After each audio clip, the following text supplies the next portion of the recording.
थोड़ा जोर से बोलिए भाई। यस क्या आप कहानी सुनना पसंद करेंगे? यस चलिए दोस्तों, शुरुआत करते हैं कहानी को लेके। एक समय की बात है, ध्यान से सुनना, ये कहानी आपकी जिंदगी बदल देगी। क्योंकि आज से कुछ दिन पहले मैं कहानी के लिए कहानी नहीं सुना था, ये तो मैं पढ़ा हूँ और कोई बताया नहीं, इसको मैं यूट्यूब के माध्यम से सुना था। एक समय की बात है दोस्तों, एक छोटा सा गाँव रहता है। छोटे से गाँव में दो बच्चे रहते हैं जो पढ़ाई करते हैं, और दोनों बच्चे पढ़ाई करते हैं, दोनों रोज स्कूल जाते हैं, स्कूल से वापस आते हैं और उसकी जिंदगी दिनचर्या ऐसा चलता रहता है। और धीरे धीरे दोस्तों वो दोनों बच्चे में बातें होते, बोलते कि भाई बड़े होके तू क्या बनेगा? अब वो बोलता है कि भाई बस यार मैं पढ़ रहा हूँ, जो भी होगा देखा जाएगा। लेकिन एक बच्चा बोलता है कि नहीं, मैं पढ़ लिख के अमीर इंसान बनूंगा। वो हमेशा बोलता था कि मैं अमीर इंसान बनूंगा, अमीर इंसान बनूंगा, अमीर इंसान बनूंगा। और दोस्तों मैं बताना चाहूंगा, जैसे उस गाँव के आसपास में जो स्कूल था, 12वीं पढ़ाई करने के बाद अब दोनों दोस्त फिर वापस आते हैं और वापस आने के बाद मिलते, बोलते भाई अब हमको क्या करना चाहिए? तो एक बोलता है कि भाई मैं कुछ नहीं करूंगा, मैं गाँव में खेती किसानी करूंगा। लेकिन एक दोस्त क्या बोलता जानते कि नहीं, मुझे जीवन में कुछ करना है, मुझे जीवन में कुछ आगे बढ़ना है। अब वो क्या करता है, वो अपना बोरिया बिस्तर लिया और बोरिया बिस्तर लेने के बाद वो कहाँ चला गया? शहर की ओर अपना रास्ता तय करने के लिए चला गया।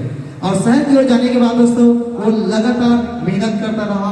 वो दिन देखा ना रात देखा ना, और लगातार मेहनत करता रहा। और एक दिन दोस्तों मैं बताना चाहूंगा, वो जब लगभग 50, वो अपनी उम्र को नहीं देखता था, वो काम में इतना ज्यादा मगन हो गया, इतना ज्यादा मगन हो गया कि वो अगर मैं उम्र की मैं बात करूं तो लगभग 60 साल का उसका उम्र हो चुका था। क्योंकि उसको जिद था कि मैं अमीर बनूं।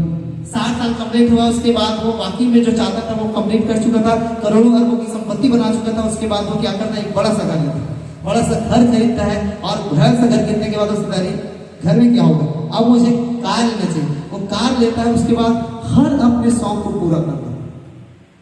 और शौक पूरा करते करते उसका उम्र हो जाता है दोस्तों 65 साल। और 65 साल की उम्र के बाद एक दिन अचानक से उसका तबीयत खराब हो जाता है।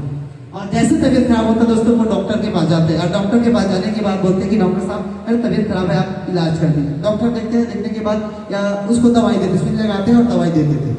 और दवाई देने के बाद बोलते हैं कि आप 15 दिन के बाद आना। अब बोलते ठीक है, वो गया और जाने के बाद दवाई खाना चालू किया। 15 दिन कंप्लीट हुआ, उसके सेहत में कोई सुधार नहीं हुआ। अब वो फिर डॉक्टर के पास जाते हैं और जाने के बाद बोलते हैं डॉक्टर साहब 15 दिन हो चुका है लेकिन मेरे स्वास्थ्य में तो कोई सुधार नहीं आया है,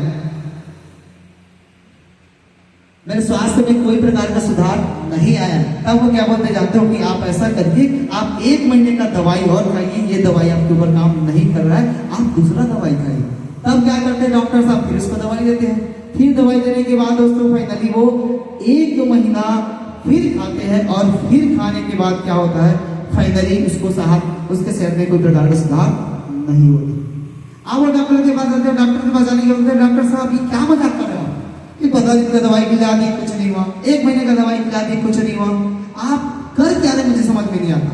तो वो बोलते हैं कि बेटा, मुंह था तो बेटा ने बोला कि भाई कि आपको ब्लड प्रेशर हो चुका है और आप ज्यादा दिन तक जीने वाले नहीं है, आप 1 महीने में आपकी मृत्यु होने वाली। बोलता डॉक्टर साहब कैसे मजाक करते हैं आप, अभी तो मेरा उम्र 65 साल का हुआ है और अभी तो मैंने जीना स्टार्ट किया, कैसे मजाक करते हो? बोलता नहीं, मैं मजाक नहीं कर रहा हूँ, मैं बिल्कुल भी मजाक नहीं कर रहा हूँ, रियल में ऐसा होने वाला। अब बोलता है किसके लिए क्या करना पड़ेगा? तो बोलना करते हैं कि इसका कोई ऑप्शन ही नहीं है, इसका कोई दवाई ही नहीं बना है कि आप ठीक हो सके। अब वो बोलते कि यार डॉक्टर साहब आप ऐसा करिए, मेरे जो कमाएंगे ना 10% रख लीजिए, मुझे ठीक कर दीजिए। बोलता बिल्कुल नहीं। 20% रख लीजिए, बिल्कुल नहीं। 30% नहीं, 50% रख लो। बोलता बिल्कुल नहीं। वो बोलता है कि अंत में आप ऐसा करो 90% पैसा रख लो और मुझे ठीक कर दो। बोलता है अरे आपकी मजाक है क्या भाई, आपकी जो अब उम्र कंप्लीट हो चुका है, अब आप मरने वाले। अब अंत में वो इंसान बोलता है कि अब ऐसा करिए कि आप ना पूरा मेरा जितना जमीन जायदाद सब रख लीजिए और आप मुझे ठीक कर दीजिए। अब डॉक्टर बोलते हैं कि आप दुनिया का भी जमीन ला लेंगे ना, जमीन जायदाद दे देंगे, तभी आप ठीक नहीं हो सकते। और 1 महीने के बाद में दोस्तों वो इंसान इस दुनिया से चला गया। वो इंसान दुनिया से चला गया, मर गया, उसका संपत्ति कोई काम नहीं है। अब दोस्तों इस कहानी से हमें क्या सीख मिलता है, थोड़ा ध्यान से समझना। इस कहानी से हमें यह सीख मिलता है कि हम जिंदगी भर कमाते हैं, जिंदगी भर कमाते हैं। और कमाने के बाद जब दोस्तों जब हमारा तबीयत खराब हो जाता है, हम डॉक्टर के पास जाते हैं और डॉक्टर के पास इलाज कराते हैं। लेकिन मैं देखिए वो इंसान पैसा इकट्ठा किया, बहुत अच्छा किया, लेकिन उसने एक गलती किया, वो अपने स्वास्थ्य के ऊपर ध्यान नहीं दिया। और हम लोग क्या करें? हम लोग तो यही कर रहे हैं ना, सिर्फ कमाने खाने में ही अपना जीवन व्यतीत कर रहे हैं। तभी आप देखोगे आपके आस पड़ोस के कोई इंसान, गरीब इंसान का बच्चा दुनिया से चला जाता है, गरीब इंसान के बच्चा चला जाता है। बहुत सारे ऐसे लोग होते हैं जो युवा में चले जाते हैं, उन लोग क्या करते हैं? सेहत के प्रति ध्यान नहीं देते दोस्तों। तो हमको क्या करना? पैसा तो कमाना है, लेकिन